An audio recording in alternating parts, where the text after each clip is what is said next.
بەناوی خۆی بەخشندەی میهرەبان بینەرە عەزیز و خۆشەویستەکانی بەرنامەی نیهانی قورئان لە خزمەت بەڕێز و خۆشەویست دکتۆر مامۆستا عەبدولدائیم هەورامانی سەرۆکی بەشی نەماکانی ئاین لە زانکۆی هەڵەبجە لە ئەڵقەی ئەم جارەدا باس لە بابەتی ئیحسانەکەین.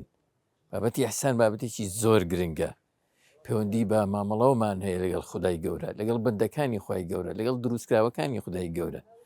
من ئەگەر بە وشێک لە مامۆستای ئازیز بپرسم باشترین مانایەک بە کوردی کە دڵت پێی ئەو بخواتەوە لە بەرامبەر وشی ئیحسانە چیمان پێڵی؟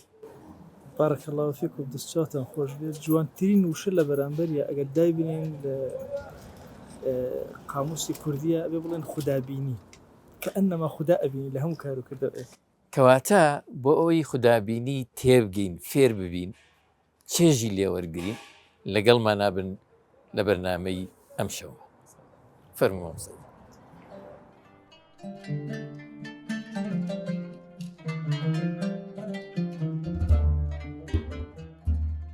بەناوی خۆی بەخشندەی میهرەبان، سڵاوتان لەبێت بینەرە عەزیز و خۆشەویستەکانی بەرنامەی نیهانی قورئان. عەزیزان، وەک لە پێشێکیەکەیە هەندێک لەسەر بابەت و تەوەری ئەمڕۆ وەستاین و گفتوگۆمان کرد. پێشەوەی بچینە ناو باس و خواست و گفتوگۆی گەرمی بابەتەکەوە بە خێرمی بە خێراتنی بەڕێز دکتۆر عەبدولدائیم هەورامانی سەرۆکی بەشی بنەماکانی ئاین لە زانکۆی هەڵەبجە دەکەین. سوپاسیان دەکەین کە جارێکی تر دەرفەتی داین چینەوە خزمەتیان و گفتوگۆیەکی گەرم لە سەرچێک لە تەوەرە گرنگەکانی ئاینی پیرۆزی ئیسلام بکەین. مامۆستای بەڕێز سڵاوی خۆی گەورەت لێبێ و سڵاوی خۆش لە ئێوە بێ و لە تاوی بینەران و داوامە لە ذاتی پاش پێرۆدگار لێمان قبوڵ کە. حەزەتان باتەوە ئینشاءڵڵا. سوپاس بۆم دەرفەتە بە خێراتنی گەرمی مامۆستایانی عەزیز و تابیانی بەڕێستانەکەی. خودای گەورە پاداشتان باتەوە کە لەگەڵمان ئامادەن و بەشدارن. مامۆستا گیان، پێمان خۆشە کە بابەتێکی گرنگ با بڵین گفتوگۆ بکەین پێکەوە، ئەویش ئیحسانە. بۆی تێبگەین ئیحسان کە بۆ خۆی کلمەیەکی عەرەبیە، مانای چییە و مەبەست چییە و وەکو مستەڵەحێکی ئاینی بۆچی بەکاردەهێنرێ؟ بسم الله الحمد لله والصلاة والسلام على رسول الله صلى الله تعالى عليه وسلم. بابەتی ئیحسان بابەتێکی زۆر گرنگە لە شەریعەتی ئیسلامیە. ئەگەر سەیری زمانەوانی ئەم وشە بکەین لە بابی ئیفعال و لە ئەحسەنەوە هاتوو. بابی ئیفعالیش فەقێ و مامۆستانی ئاینی لەبینی خۆیانە ئەزانن ئەڵێن ئەو بابە بۆ تەعدیەیە، یعنی تەجاوز ئەکا. واتە ئیحسان کە بە معنای چاکە دێ، لێرە بە معنای چاکەکاری دێ، واتە چاکەکە لەگەڵ کەسێکی ترا بکەی. ئەوەی کە بەرامبەرت لەگەڵ یا ئەکەیت ئیحسانی لەگەڵا بەکارهێنی، ممکنە ئینسان بێ، ممکنە غێری ئینسان بێ، هەر شتێک بێ. ئەمە یەکێکە لە معناکانی ئیحسان کە لە کوردەواری خۆمانە زۆر کات مامۆستایانی ئاینی ئەوانە لێکی ئەدەنەوە بە معنای چاکەکاری. ئێمە ئیحسان بە معنای جوانیش دێ، ئەکرێ ئەم جوانیە نەقڵ بکەین لە شوێنێکەوە بۆ شوێنێکی تر، لە ئینسانەوە بۆ ئینسانێکی تر، وەکوایە جوانەکەت پەخش کردبێ بەسەر زەویە بۆ شوێنێکی تر. ئەمە لە ڕۆ لوغەتیەکەوە تەقریبەن بۆ شێوازە دێ. وشەی ئەحسەن مانایەکی تریشی ئەبێت کە بە معنای ئەتقەن دێ. خوا جەلە جەلالوهو لەگەڵ ئێمە باسی ئەوەی نەکردووە ئێمە حوسن کەین، داوای لێکردوون ئەحسەن کەین. لە قسە ئەحسەن، لە زۆر شتا داوای ئەحسەنی لێکردوین، واتە ئەتقەن، باشترین، چاکترین. بۆیە هەموو ئەم معنایانەی هەیە لە ڕووی لوغەتەوە. لە ڕووی ئیستیلاحەوە ماناکەی قوڵترە لەمە. کاتێک کە جوبرائیل دێتە خزمەت پێغەمبەریان صلی الله عليه و آله وسلم، چۆکی ئەنێ بە چۆکی پێغەمبەرەوە صلی الله عليه وسلم، کۆمەڵە پرسیاری لێ ئەکا. یەکێک لە پرسیارە زۆر گرنگەکان ئیحسان. ئیحسان چۆن تعریفی ئەکا و لێکی ئەداتەوە؟ ئەفەرمێ الإحسان وأن تعبد الله كأنك تراه فإن لم تكن تراه فإنه يراك. إحسان ئەوەیە کە وا کردەوە کانت بکەی، وا عیبادەتی خوا بکەیت کە ئەنەما خودابینی. خۆ ئەگەر تۆ خودابین نەبی خوددا تۆ ئەبینی.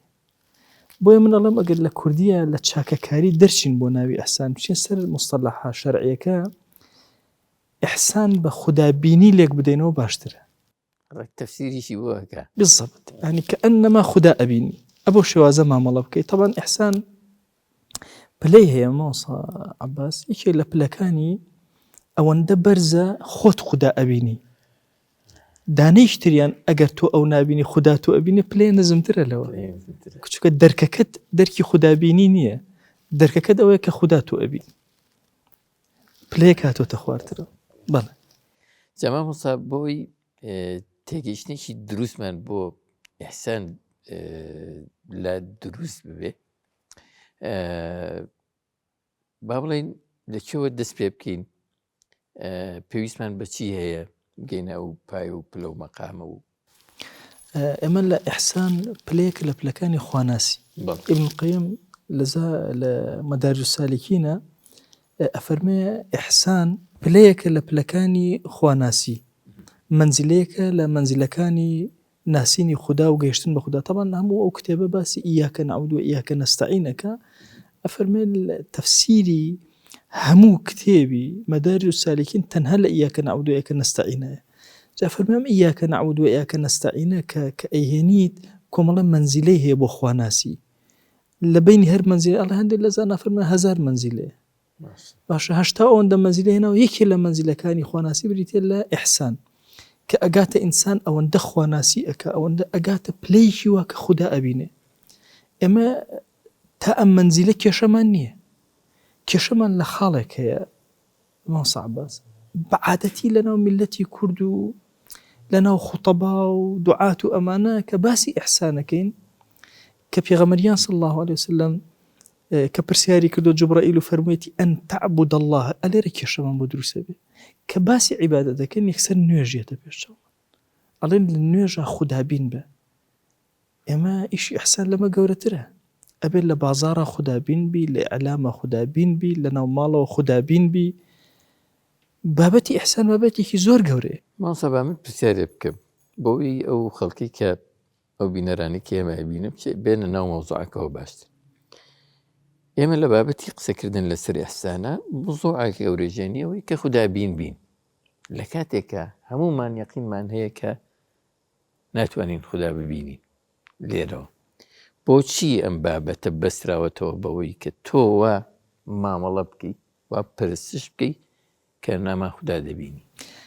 خۆی ئەگەر تەشبیهێک بێنینەوە، ئینسان بە عادەتی بۆ نمونە کرێکاری بۆ کەسێک ئەکە، ئەشزانێ ئەگەر ئیتقانی باشی هەبێ کەسەکە پاداشتی زۆری ئەداتەوە. ئەگەر کەسەکە لەوێ حازر بێ ئەم دەست پێ ئەکا بە جۆرێکی تر مامەڵە ئەکا، ڕەفتارەکە خۆی جوان ئەکا، هەوڵ ئەدا ئیشەکان زۆر بە ئیتقانی زیاترکە. بۆیە ئەم بابە بابێکی زۆر گەورەی لە پلەی خواناسیە.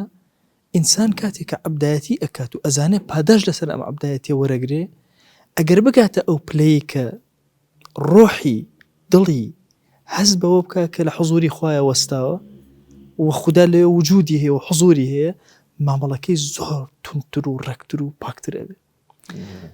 ئەم بابەتە ئەگەر ئەچینە خزمەت قورئان، خۆی ئەو بەرنامجە قورئانیانە کاتێک کە سوبحان الله لە سوچی قورئانەوە سەیری کەلیمەکانەکەی لەزەتێکی گەورەتر وەرەگری. با مەشهەدێک باسکەین، خوا لە قورئانە کە باسی دایک و باوکە فەرمێ وەبیلوالیدەینی ئیحسانە.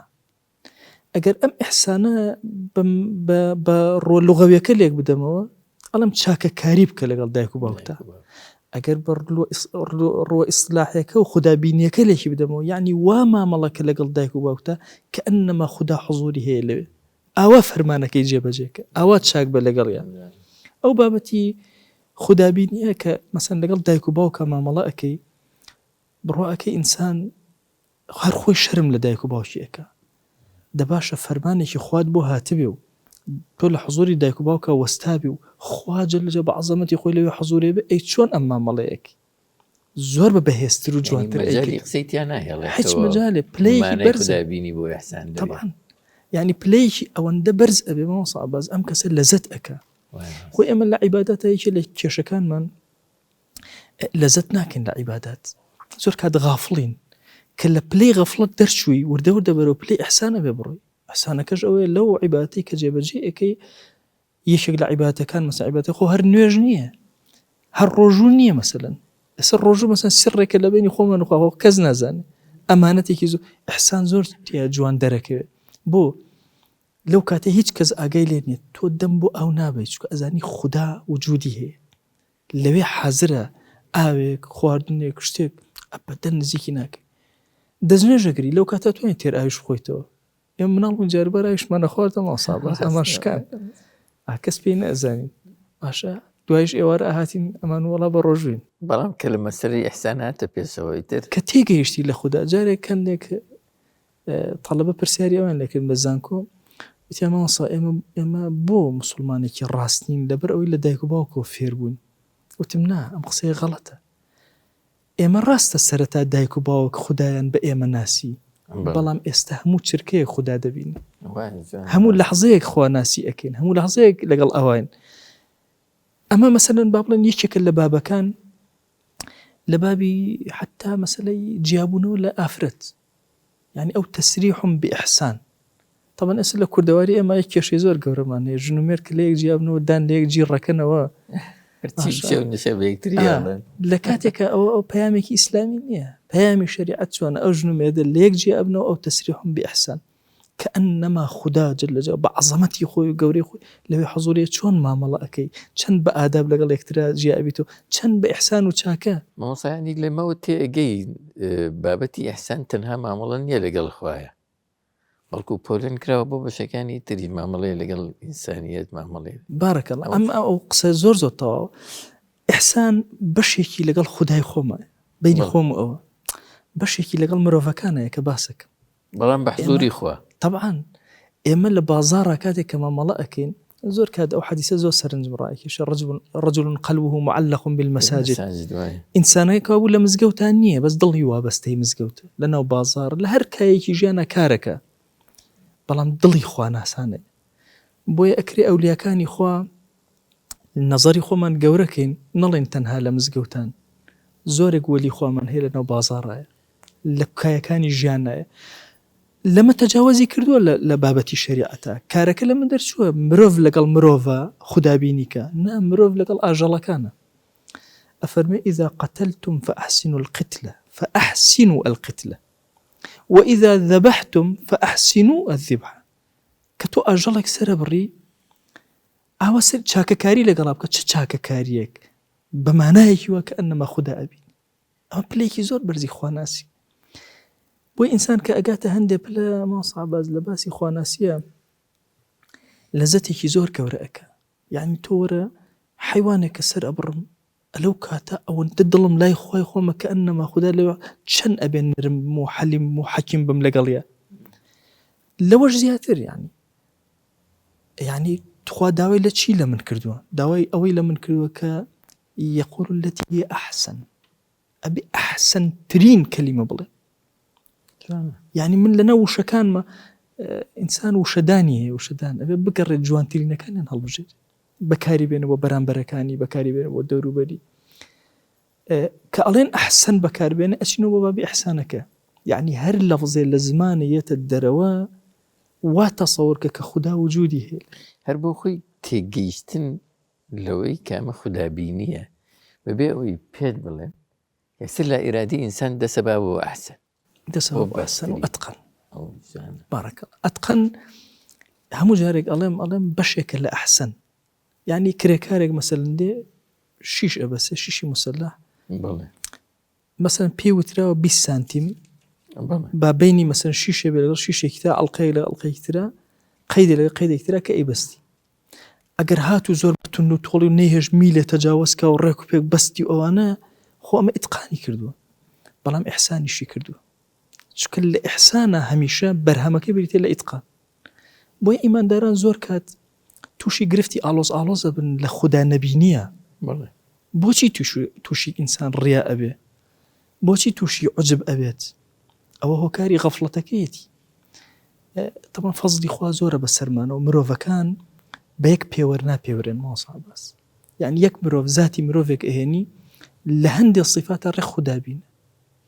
بۆ نمونە من هەموو جارێک شتێک ئەڵێم میلەتی کورد زۆر دەستپاک عامەتەکەی زۆر دەستپاک و ئەمینە بە تایبەتی لە ئەموالی شخصیە لە ئەموالی عامە جاری وایە زیادە ڕەوی ئەەکەین بەس لە ئەموالی شخصیە زۆر پاکی ئەبینی گەنجێک مەسەلەن هیچی پێ نییە شتێک ئەدۆزێتەوە ئەی هێنێ ئەچی گەڕە سەحابەکەی دۆزێتەوە ئەیداتەوە یان قەت گەنجێکی کورد نابینی خەیاڵی دزیکە خەیاڵ لە شەوا مەسەلەن بێ خەیاڵکە بچمە بەسەر ماڵی فڵانکەس ئاوە پارەکەیان بزم ئاوە بکەم ئەمە نایەتە زەهنی چونکە لەم خاڵە خودابینی ئەکە ئیحسان ئەکە بەڵام سێرەکەی لە بابەتی شەهوەتە خودابینی ناکە تەجاوز ئەکە لە حقوقەکە لە حدودەکان ئەترازێ بۆچی چونکە لەویا غافڵە بەڵام لەمەیانە غافڵنی یەقظەتی هەیە بۆیە بابی خواناسی کە باسی ئەکەین یا باڵم باسی خودابینی و ئەحسان پلەیەکە لە پلەکان لە ناویشیا پلەیتر هەیە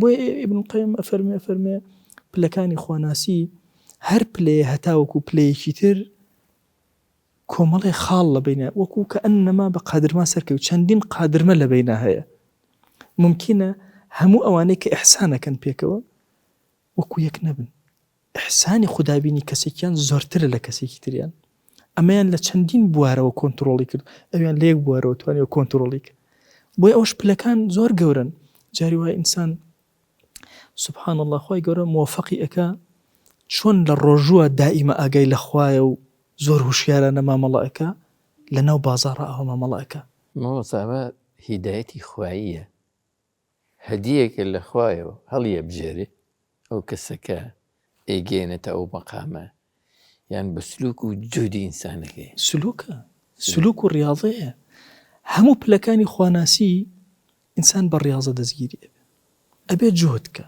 ئەبێ هەوڵ بدە ئەبێ محاولە بکە شتێک زۆر مهمە نابێ نوێژێ وەک نوێژێکی تر بێ دوو کەس لە زەمەنی پێغەمبەریان صلی الله علیه وسلم ڕوایەتێکە کە لە مستەدی حاکم و هەندێک شوێنەکانی تر هاتووە صحیح ڕوایەتەکە ئەفەرمێ دوو کەس پێکەوە هاتن ئیمانیان هێنا پێغەمبەریان صلی الله علیه وسلم هەردووکیانی کردە برای یەکتر دواتر یەکێکیان وەفاتی کرد و ئەوی تر بە یەک دوو هەفتە لە دوای وەفاتی کرد دوایی هاوڵان وتیان ماشا ئەڵڵا ئەم دوو کەسە لە دنیا پلیان وەکو یەکە و برای یەکن ومێ دەکەین خۆ لە قیامەتە لە پەنە یەکادایان بنە پلیان یەک بێ پێغەمبەریان صلی الله علیه وسلم قبوڵی نەکرد فەرمووی مەگەر ئەمەیان نوێژی لەو زیاتر نییە ڕۆژووی لەو زیاتر نییە سەدەقە و خێری و زیکری لەو زیاتر نییە پلیان یەک نابێ با لێرەش برابوو بن لە قیامەتە پلەیەکیان لە پلەیەکی تریان زیاترە بۆیە کاتێ باسی ئەم پلەبەندیە ئەکەین پلەی ئەمیان لەوی تریان زیاترە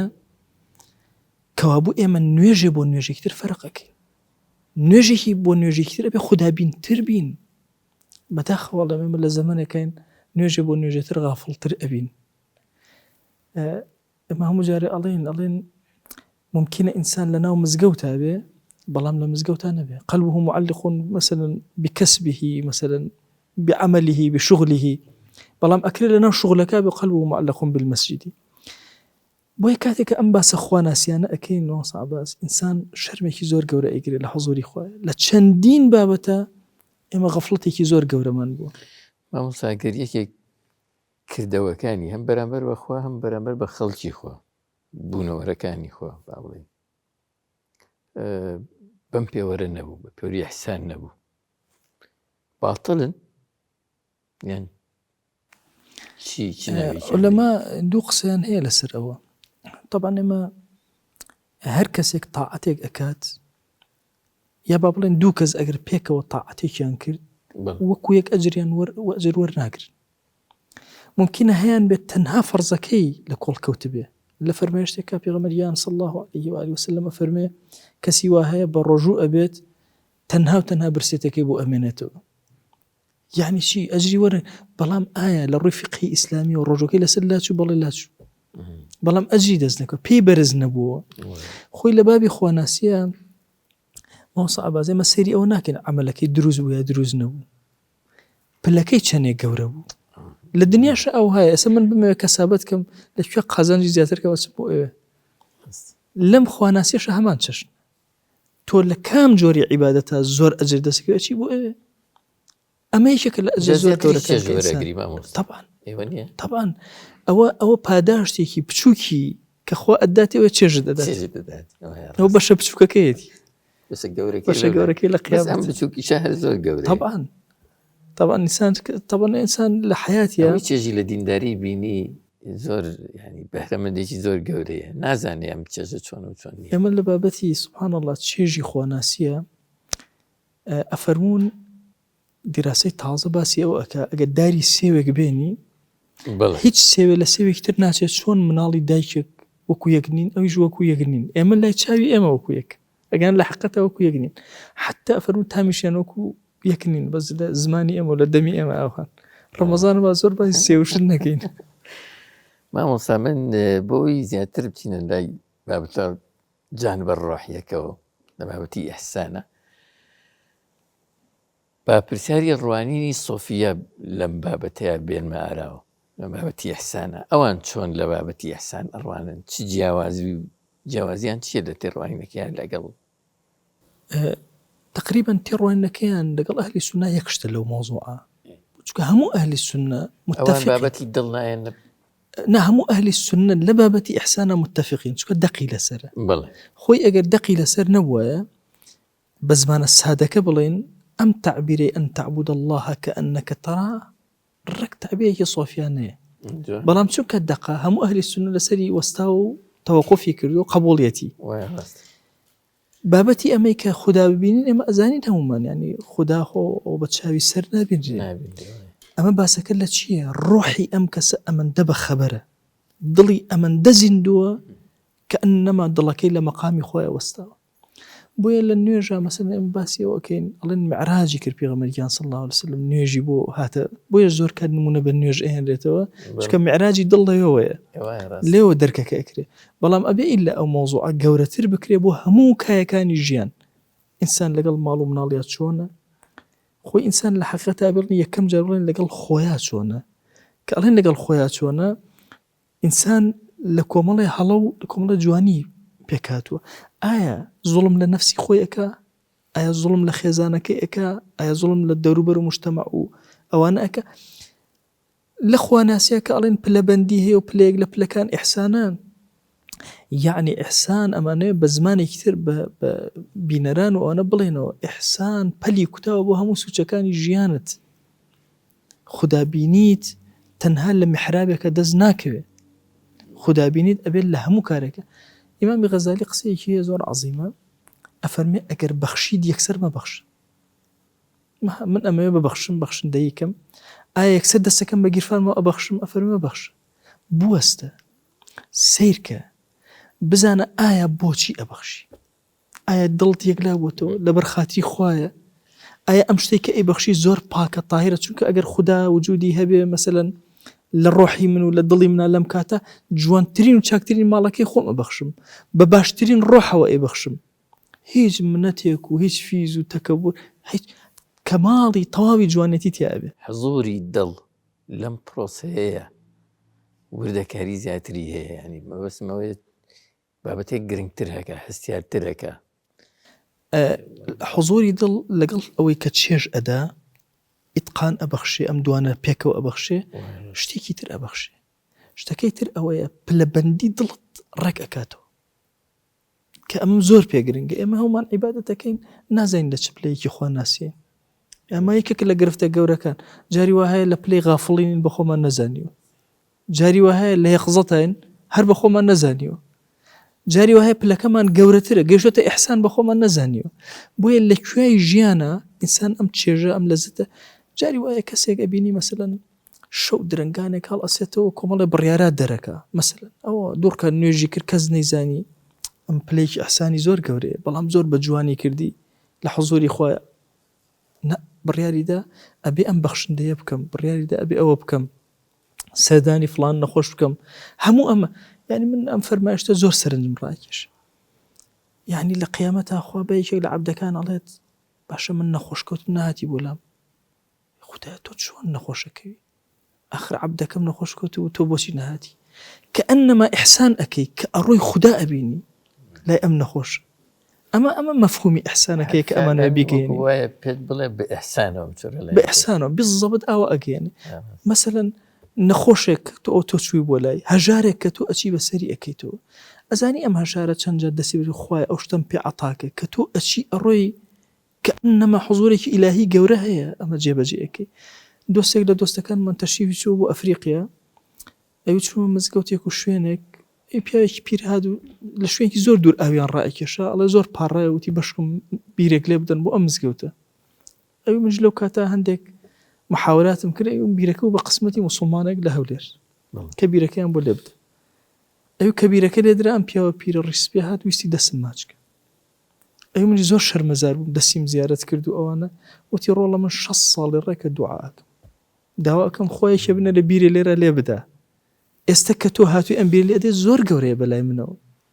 ئێستا خۆت هەست بە من ناکەی بەس من هەستی پێ ئەەکەم چەند هاوارم کردو لەخوا. بۆیە تۆ کاتێک کە سەدەقەیەک ئەەکەی تەسەوڕکە کە ئەنەما خوددا وجودی هەیە لەوێ خوا ئەزانێ ئەو فەقیرە چەندێ هاواری کردو تاخوا دڵی تۆی نەرم کردو و تۆی کرد بەسەبەب لە ئەسبابەکان بۆ ڕزگاری ئەو. یان کەسێک تەقە لە دەرگاکەت ئەدا ئەبێت چۆن خوا خسبێتە دڵی ئەم عەبدە بێت تەقە لە دەرگای تۆ بدە بۆ نەچوو تەقە لە دەرگای کەسێکی تر بدە. بۆیە ئینسانی ئیماندار کاتێک کە بە خودابینی سیر ئەکا زۆر چێژوەرەگرێت. حتا طولابی علم کاتێک کە لە خزمەتی علومە ئەبن ئەخوێننەوە یعنی لە بەردەم کتێبەکە ئەوەستی ئەخوێنیتەوە فێری ئەبی کە ئەنەما من فەرمانی خوا جێبەجێ ئەەکەم هاتووم ئەم کتێبە ئەخوێنمەوە ئەم علمە فێرم و پەخشی ئەەکەمەوە. ئەم وتارێکی ئێستا ئێمە دانیشتوین ئەو بینەرە بە ڕێزانێک کە سیرمانەکە وەڵڵاهی ئەوەی کە سیرەکە ئەبێ بە خودابینی سیرکە چونکە دانیشتووە بەشێک لە کاتەکانی خۆی لە ئیحسانە سەرفەکە.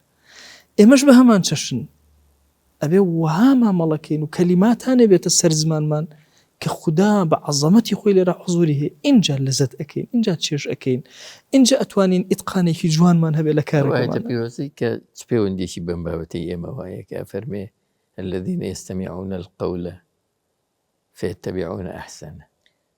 طبعا أما بيك بابتمان هي حتى لمسألة سمعة بله. يعني إنسان مسلمان لقصية هج مجاليتي يعني بأحسن بله يعني للدعوة بانقوازة أبي أحسن بكار بيعني لمجادلة للكافرة أبي إحسان بكار بيعني وجادلهم بالتي هي أحسن يعني كاركر زور لو قولت بلان بمسألة سمعة نافرمي شوێن هەموو شتێک ئەکەون تەنها شوێن ئەوە ئەکەون کە بە ئیحسانەوە یان چاکترینە و لەبەر خاتی خوا وتراوە شوێن ئەوەیان ئەکەون ئەویان ئەبێتە تەجروبەی ژیانیان و ئەویان ئەبێتە فبایی سوود و نەفع بۆ دڵی ئینسانەکان. بۆ ئینسان زۆر کات لە بەتایەتی ئەمە کە خوتەباین و قسە ئەەکەین و وتار ئەدەین و هەندێک جار قسەیەک بەلای خۆمانەوە زۆر مهمە دڵ ناگرێ جارێ قسەیەک بەلای خۆشمانەوە زۆر گرنگ نیە بەڵام دڵ ئەگرێ چونکە خوا جەل جەلالەهو خۆی ئەوێت ئەم کەلیماتانە زۆر ساغ بن بۆ خۆی اینجا لە دڵەکانە جێگیرن خوا ئەگەر لە دڵەکانە وەرناگیرن. مامۆستای بەڕێز هیچ شتێک هەیە ڕێگریمان لێ بکات لەوەی کە بگەینە ئەو مەقاماتی ئیحسانیانی؟ ڕێگری زۆرە لە بەردەم ئیحسانە. طبعا ئەگەر ئینسان دیقەتی خۆی بدە هەمیشە کاتێک کە ئێوە بەرەو پلەی ئیحسان بڕوە مامۆستا عەباس هەستەکە مێشکی مشەوەش ئەبێ خەیاڵی ئەڕوە فکری ئەڕوە مەجال نادا جاری وایە تووشی بێ ئاگایی و غەفڵەت هەبی. ئەم بێ ئاگایی و غەفڵەتە و ئیشکردنی شێتان لەسەر ئێمە و نەفسی خۆشمان حەزی بەوەیە بەو ئاراستەیە ئەڕوە کاتێک ئەزانی ڕێگریکی زۆر گەورە هەیە لە بەردەممانە بەتایبەتی حوزوزی نەفسی ئینسان خۆی نەفسی ئینسان کۆمەڵی حەز و لەزەتی هەیە. ئێمە بمانەوێ یان نەمانەوێ ئینسان حەزی بە سەنا هەیە حەزی بەوەیە کە خەڵک سەنایکەن ئەو حەزە بۆ سەنا زۆر کات بابەتی ئیحسانمان لە تێکەدا. هەرچەندە یەکێک لە نیعمەتە زۆر جوانەکان ئەوەیە کە ئینسان سەنا بکرێ. ئیبراهیم عەلەیهی سەلام یەکێک لە دوعاکانی واجعل لي لسان صدق في الآخرين خوایە یعنی بمکەرە کەلیمەی صدق و ڕاستی لەسەر زمانی خەڵکی تر یعنی بە چاکە باسم بکەن.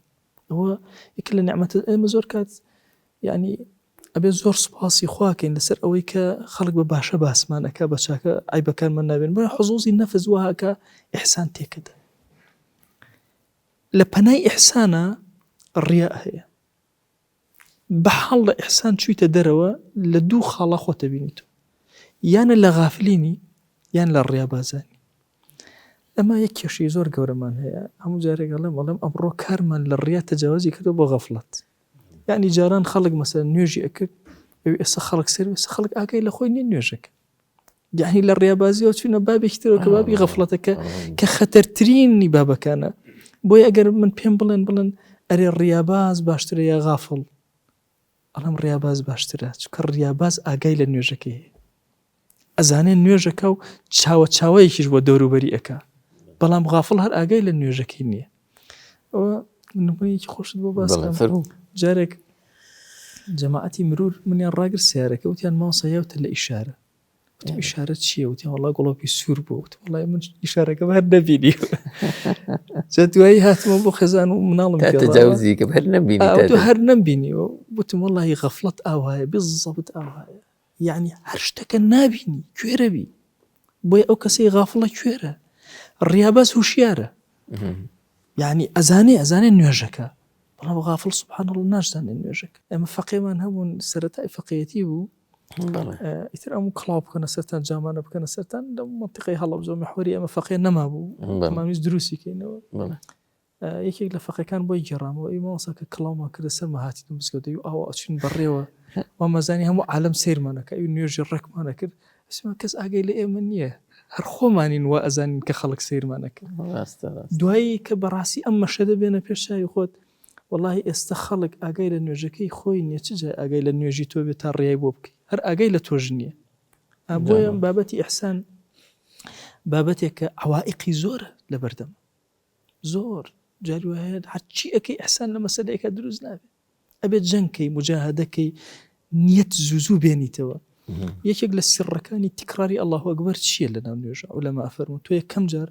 کاتێک کە ئەڵێ الله ئەکبەر بنمونە لە نوێژە یعنی خدا گەورەترینە لە دڵی منە هەرچی دنیا و هەرچی شتە فڕێمدا بۆ دوایی بۆ ڕکوع هەم ئەڵێیتەوە الله ئەکبەر تەجدیدێکی ئەمە ئەکەیتەوە فکرت بۆ لە سوژدەکانە هەموو جارێ تەجدیدی ئەمە ئەکەیتەوە تازەی ئەکەیتەوە کە ئەنەما هەموو جارێ نیەتەکە هوشیارێکە بۆ من ئەهێنێتەوە الله ئەکبەر وەکو کارەبا ئاوایە زوو لێت ئەدا ئێمە کرد لە غەفڵەتان هەست لە زەتە ناکەین ئەگەنا والله ئینسان چەند جار ئەڵێ الله ئەکبەر ئەوەندە جار هەست لەزت ئەکە لە حضوری خوایە وەستاوە خدا گەورەترین ذکرکردن بە حضوری خوا زۆر مهمە فەرمێ لە شیخێکی کەسێکیان پرسی بۆ تۆ هەرەڵی الله الله الله لە کاتی ذکرکردنا داواکەشی لەگەڵا بکە فەرمووی من داوا ناکەم وەڵامە دەمەوە ئەوە لە بەردەم خوایم حضوری هەیە ئەو پێشتر بانگی منی کردو منیش وەڵامیە دەمەوە ذکرکردن بەم دڵەوە بەم یەقینەوە زۆر جیاوازە بالضبط فعلا من بابەتی ئیحسان ماوەسا عەباس ماوەسانی بەڕێز ئیحسان مەوزوعێکی زۆر گەورەیە چی وامان لێ ئەکات کە ئیحسانمان بۆ دروست ببێ یعنی پاڵنەرەکان بۆ ئیحسان چین ئیحسان لە قیامەتە ئەجری زۆر زۆرە محسینەکان خۆشەویستی خوان مەسەڵەن یەکێک لە شتە زۆر مهمەکان کە خوای گەورە محسینەکانی خۆشەوی یەکتر لە قیامەتە پاداشتی محسینەکان زۆر تایبەتە هەموو ئەو عەمالانەی ئینسان کە ئەیکا پلەبەندەکەی بە ئیحسان ڕیزەکرێت چەندێ لە بەرخاتی خواوە چەند مەرتەبەی تایبەتیان هەیە لە بەهەشتا طبعاً ئێمە بابەتی ئیحسان ناتوانین بڵێن پلەکەی ئەمەندەیە بۆ هەر چاکەیە کە ئینسان ئەیکات لانی کەمەکەی دەی بۆ ئەنووسرێ کەمەکەی دواتر زۆرەکەی حوسەت نییە هەندێک جارە فەرمون حوسەت نا زیاتر لە حوسەت حتى ليلة القدر ويقول القرآن باسك ليلة القدر خير من 1000 شهر ناڵێ بە ئەندازی 1000 مانگ ئەڵێ باشترە لە 1000 مانگ لەوە ئەچێ بۆ کەسێکمان شەوی قەدر بێتە ملیۆنێک بۆ کەسێکمان بێتە دەیان ملیۆن و ملیارەها بۆیە بابەتی ئیحسان هەموو عیبادەتێکی سەغیرە و کەبیرەی تۆ ئاوا پلەکەی بەرزەکاتەوە ممکنە 1000 بێ ممکنە لە 1000 زیاتر بێ ممکنە ملیارەها بێ ممکنە دوو کەس کە پێکەوە نوێژەکەن هەمان جۆری چی وا ئەکات کە یەکێکیان پلەکەی بەرزتر بێت لێت ئیحسانە چەندێک لەگەڵ خوددای چەندە ڕۆحی زیندووە لەگەڵ خوایە بۆ کاتێک کە باسی بابەتی خودابینی ئەکەین والله ئینسان ئەگەر ئەو حاڵەتەی بۆ دروست ببێ ئەگاتە مەقامێکی ئەوها هەندێک جار هوشیاری خۆی لە دەست ئەدا ئەمە پلەیەکمان هەیە کە ئیبن القەیم باسی ئەکا هل باس كان إحسانا بەڵێ بلك أجات فنا في الله فنا في الله شونا داستاني زڵێخامان بۆ باسەکە لەگەڵ ئافرەتەکانە بەڵێ ئەفەرم باشە زڵێخات چۆنی زانی ئەم پرسیارە زۆر گرنگە چۆنی زانی ئەگەر چەقۆ بدا بەدەست ئەم ژنانە دەستی خۆیان نەبڕن ئەڵێ خۆی پێشتر زۆر دەستی خۆی بڕی بوو ئەیزانی ئەڵێ بەڵام لەو مەجلیسا دانیشتن دەستی خۆی نەبڕی چونکە پلەی لەوان زۆرتر بوو ئەوەندەی یوسف بینی بوو ئەم جارە تووشی دەهشەت نەئەهات دەستی خۆی ببڕێ بۆی ئەڵێ پلەکانی خواناسی ئاوایە قورب لە خۆ ئاوایە جاری وایە لە سەرەتای قوربەکە و ئینسان دەهشەت دەیکرێ بەڵام وردە وردەکە لە خوا نزیکە بێتەوە پلەکانی ئەگاتە ئاستێکی ئاوە ئیتر دەستی خۆی نابڕێ ئەگاتە ئاستی هوشیاری زڵێخا لەو کاتەی کە ئەوان یوسف هاتە ژوورەوە ئەوان بێ ئاگا بوون بەڵام زڵێخا بە ئاگا بوو هوشیار بوو کەوا بوو پلەی ئیحسان پلەیەکی هوشیاریە ئینسان ئەگاتە ئاستێکی ئەوە هەموو کاتێ هوشیارە لەگەڵ خوای خۆیە چەند شیرینە ئینسان سەر ئەخاتە سەر زەوی بۆ ئەوی بخەوێ هوشیارانە ئەخەوێ لەگەڵ خوای خۆیە ئەژی لەگەڵ خوای خۆیە ئەخەوێ ئەزانێ لەگەڵ کێ مامەڵە ئەزانێ لەگەڵ کێ مامەڵە ئەکا و هەڵسو کەوتەکە بۆی ئیحسان بابێکی زۆر گەورەیە ئەکرێ هەموو بابەکانی عیبادەت ئەلەو سوچەوە ڕێخێت جاوەڵام من ویستم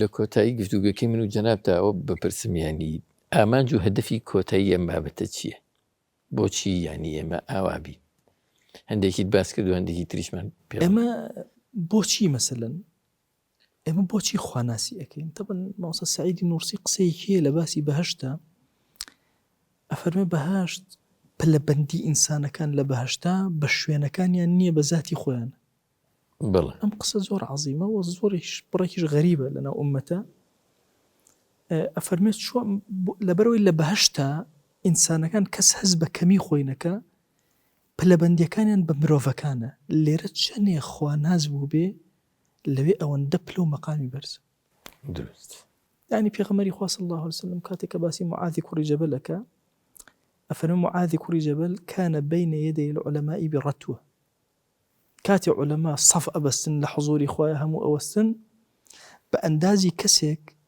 کە بەردێک هەڵ بدا چەندێک ئەڕوە معاذ کوڕی جەبەل ئەوەندە لە پێشی هەموو علەماوە ئەوەندە پلەکەی بەرزە باشە ئەم پلە بەرزەی کە ئەم بەدەسیێنێ بەچی بەدەسیێنەوە بۆ ئیحسانە بۆیە ئینسان لە بەهەشتا پلەی بە ئیحسان زۆر بەرزە بێتەوە لە دنیاشا عیباداتی زۆر کامڵ ئەبن ئێمە هەمومان گوناهبارین گوناهی زۆرەکەین ئیمامی سەرخەسی قسەیەکی ئەفەرمێ شەقیکی ئەو کەسەیە گوناه و عصیانەکانی لەگەڵ تاعات و عیبادەتەکانی بەقەدەر یەک بن بەڵام چۆن نە چاکەیەکی کردبێ و خراپێ نە ئەوە نییە چاکەیەکی کردبێ و ئەو چاکەی کە ئەگەر بەدە بۆی قبول بوو بێ لە بەرامبەرە ئەگەر کەسەکە هاتە بێ 11 خراپەی کردبێ اینجا پێوتر خراپ ئەگەر ورتری کەمەوە ئەگەر گەنجێکی جوان هات نەزەرێکی کرد یەک جاری چاوی خۆی گرت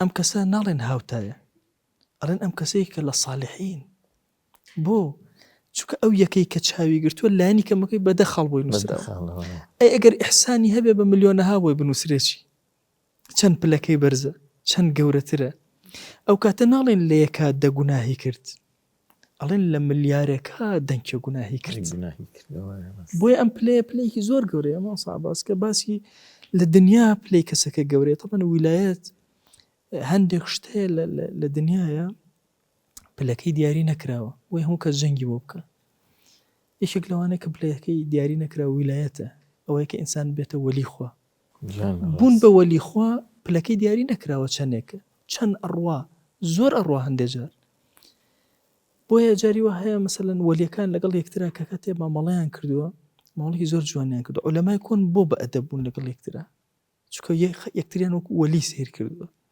ئەگەر لە بەشی علمەکە اختلافیانەوەی لە بەشی ویلایەتە اختلافیان نەبووە بۆیە پێکەوە مامەڵەیان کرد جوان مامەڵەیان کرد ئێمە ئەکرێ بڵێن لە ئیحسانە ئینسان لە دنیا زۆر مەقامی بەرز ئەبڕێت ئاخر ئێمە مەقامانێکمان هەیە لە خواناسیە ئینسان ئەگاتە پلەیەکی وەها چاوی ئەکرێتەوە وەها خوددا کەراماتی ئەداتێ عومەر ئاسار رضی الله تعالى عنه لە مەدینەوە هاوارەکە یا ساریەت و الجەبل ساری ئەگەڕێتەوە وڵڵی گوێم لە دەنگی عومەر ئاوای ئەوت ئەم بابەتە تەنها لە ئیمامی عومەران نییە، زۆرێک لە حیاتی گەورە پیاوانە ئەخوێنیتەوە لە دوورەوە هەندێک شتیان کردووە سەرت سوڕەمێنێ کە تەبەن کەراماتی ئەولیا بەشێکە لە عەقیدەی ئیسلامی کە لەم زەمەنە لەبەر هەندێ زیادەڕەوی کەم تەرخەویمان تیا کردووە، بۆچی خەڵکێک زیادەڕەوی تیا کردووە ئێمەش هاتوین کەم تەرخەمی یەکسان بووین. ئەگەر نامەسەن لە حیاتی ماوەسە مەلا ساڵحی کۆزە پانکێ ئەیخوێنیتەوە ئەفەرمە جارێ نوێژی عەسری ئەکرد ئەڵێ نوێژی عەسرەکەی لێ تێک چوو، هاواری کرد بەهینێ بە سەوتی بەرز، ئەڵێ بە عەرەبی هاواری ئەکرد قف قف، ئەڵێ دوایی مناڵەکانی و خەڵکەکە و شتەکەیان لێ تێک چوو، ئەڵێ نوێژەکەشی لێ تێک چوو. ئەفەرمێ دوای ئەوە دەستی کردەوە نوێژەکەی بۆ خەڵک دووبارە کردەوە، ئەڵێ مناڵەکانی زۆریان پێ ناخۆش لەناو خەڵکا و قف قف و هاوارێکی کرد و ماوەسا و اینجا ئەڵێ لە کەڵی قف قف هەی و ئەلیەمین ئەلیەمین یعنی لای ڕاست لای ڕاست. ئەڵێ دوایی کوڕەکانی ئەوانە بە عاجزیە وتیان باوکە تۆ لەناو خەڵکە ئەخەن نوێژەکەی تۆ قسانە چییە وتی ڕۆڵێ ئەوە نازانن چییە، واز بن خوا ڕەحمکە بەشکم دایک و خوشکتان سەلامت بن. ئەڵێ دایک و خوشیان لە سەفەر بوون، ئەڵێ نوێژەکەی بۆ خەڵک کردەوە و دوایی کە خەبەریان هێنا وتیان وەڵام مناڵەکان حادسەی سەیاریان لێ قەوما، ئەڵێ بێهۆش بوون کە هاتنەوە بۆش خۆیانە. ئەڵێ یەکێ لە کچەکان وتی وەڵڵاهی شتێکی زۆر سەیر، لەو کاتە باوکم هاواری لە سایقەکە ئەکرد ئەی بووەسە وەسە لای ڕاز بگرە ئەو گوێ نەدایە، گوێم لە سەوتی باوکم. تۆ تەسەوەر کە لەو مەسافە دوورە ئەبەم شێوازە لەو زەمەنی جەنجاڵی و دنیاداری و خەڵکێکی ساڵح ئەتوانێ بگاتە پلەیەکی بەرز. ئێ باشە ئێمە ئەلەم زەمەنە ناتوانین بگەینە پلەیەکی بەرزی خواناسی، بۆیە ئیحسان کە باسی ئەەکەین ئەڵێن پلەیەکی بەرزی خواناسی و ئەدگەێنێتە خودا و تۆ خودابین ئەبی، خوداش زۆر شتی معنەویت ئەداتێ، چاوت ڕۆشن ئەکاتەوە. ممکنە زۆر کەراماتی گەورە گەورەت بداتێ، ئیکرام هەیە و کەرامەت هەیە بۆ ئینسانەکان، ممکنە خوددا هەردووکیانە پێ عەتاک. جزاکم الله خێرە، دەستان خۆش بێ مامۆستای بەڕێز، وای گەورە پاداشتان باتەوە. ئەم مامۆستا بەڕێزانش بەشدارێکین لە گفتوگۆکەیە. ئەگەر پرسیارێکتان هەبێ مامۆستای بەڕێز لە هەر شوێنێکەوە دەست پێ بکەین فەرموو. دوبارە بەناوی خی گەورە بەخشنەوەی میرەبان، خی گەورەتان ڕازی مامۆستایان بۆ وشە جوانانی کە گوێویستی بوون لەلای جەنابتانەوە. مامۆستایان وەکو هەمومان لەمە ئاشکرایە کە کافران لە هەموو سوچێکی ئەم دنیاوە هێرشەکەنە سەرمان، زۆریان بۆ هێناوین.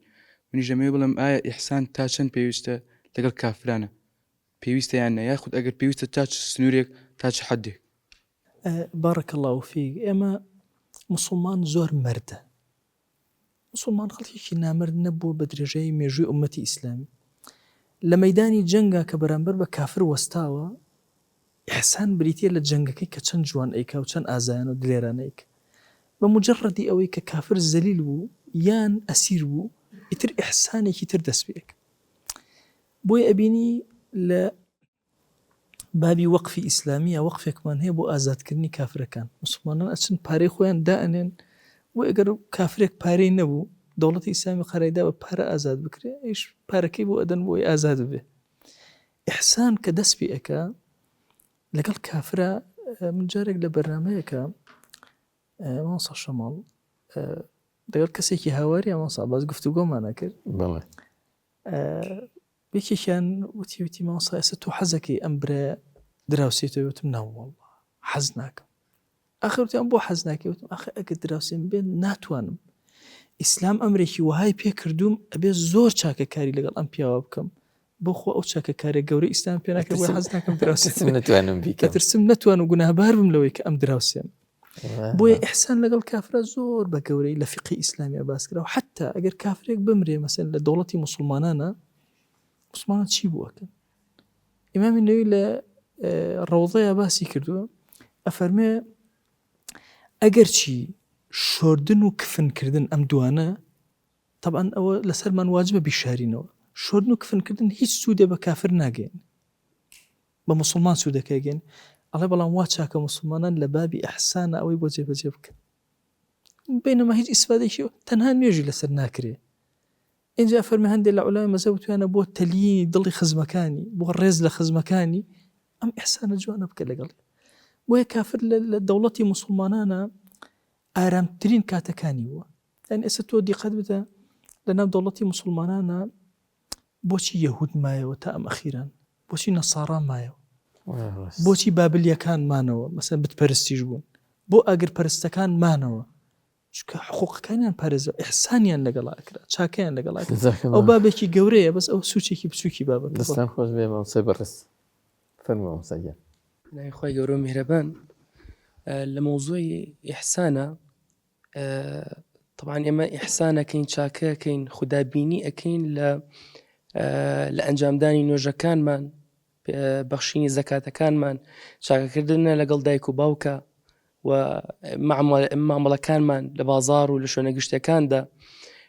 ئایا ئیحسان ترس دروستەکە لە دڵمانە بۆ ئەوەی کە خۆمان پەنا بدەین لە ئاگری جەهەنەم یاخود بە پێچەوانەوەیە یاخود دوولایەنەیە جەنابی مامۆستا؟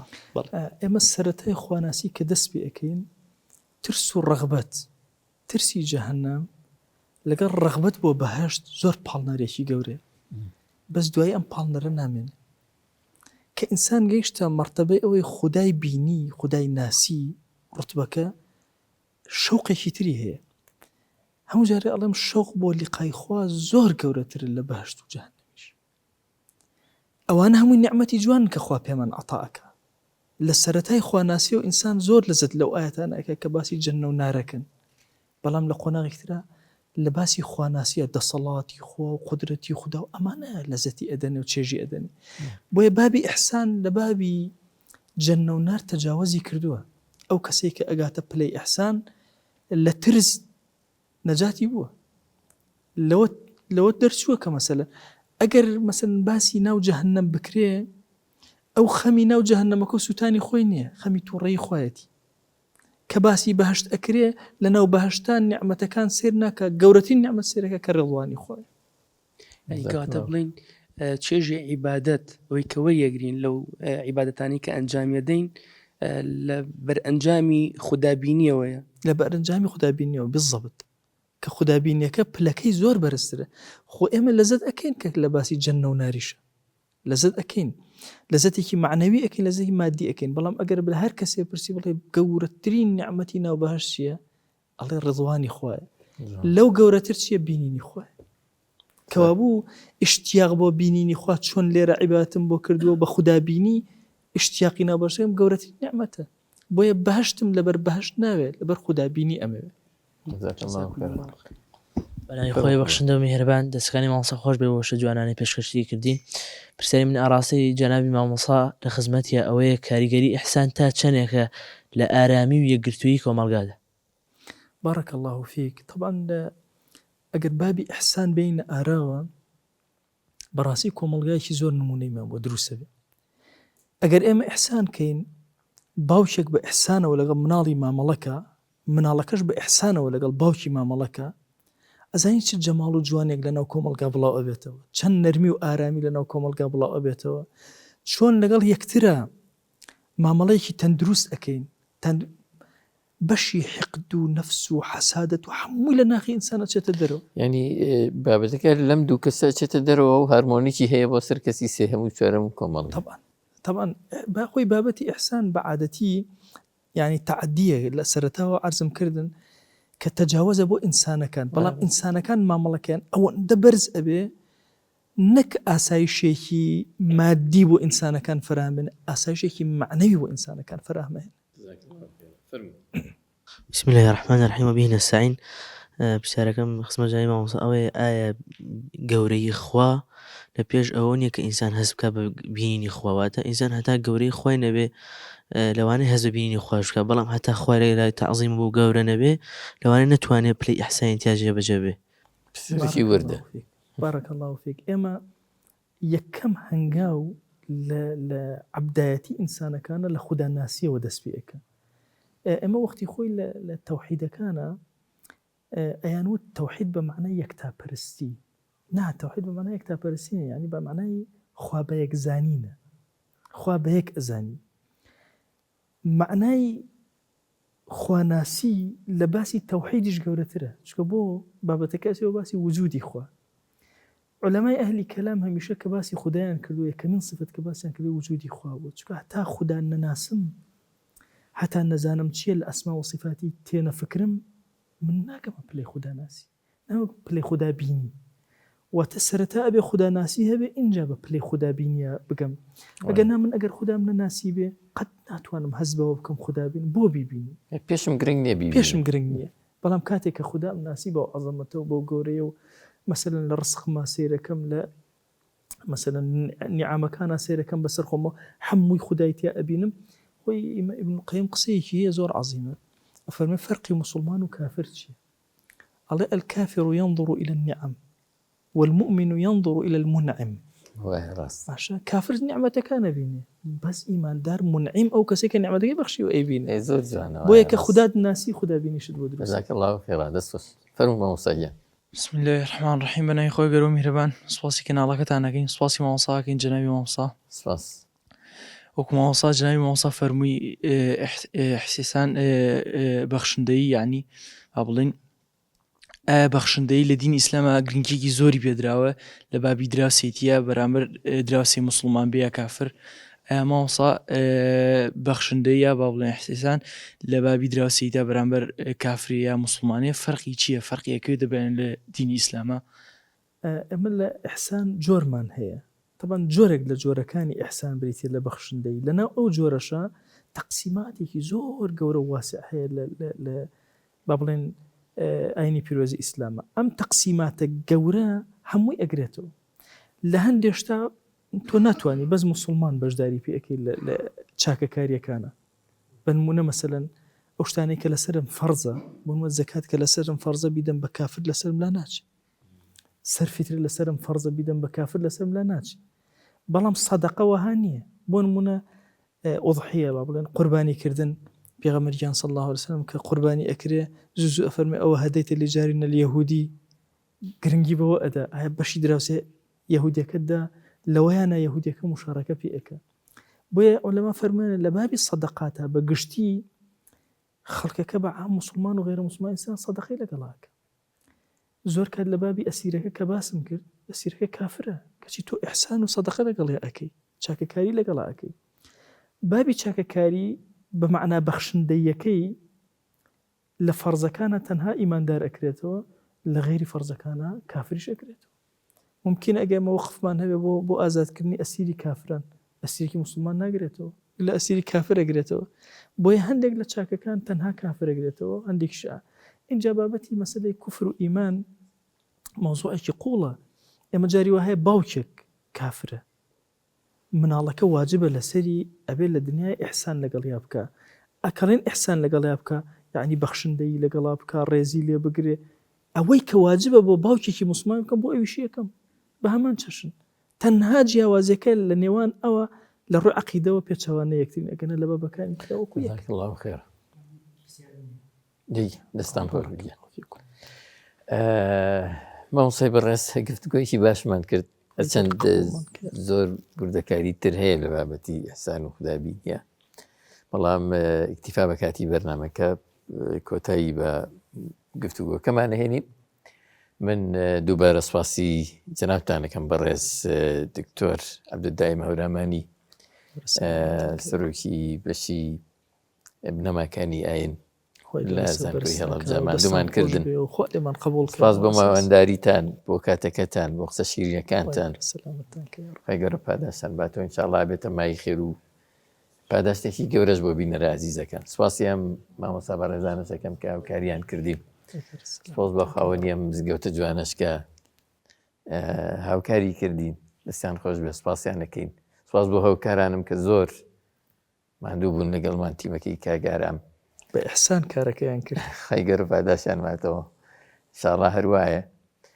بینەرە عەزیز و خۆشەویستەکان تا بەی گەیشتنەوەیکی تر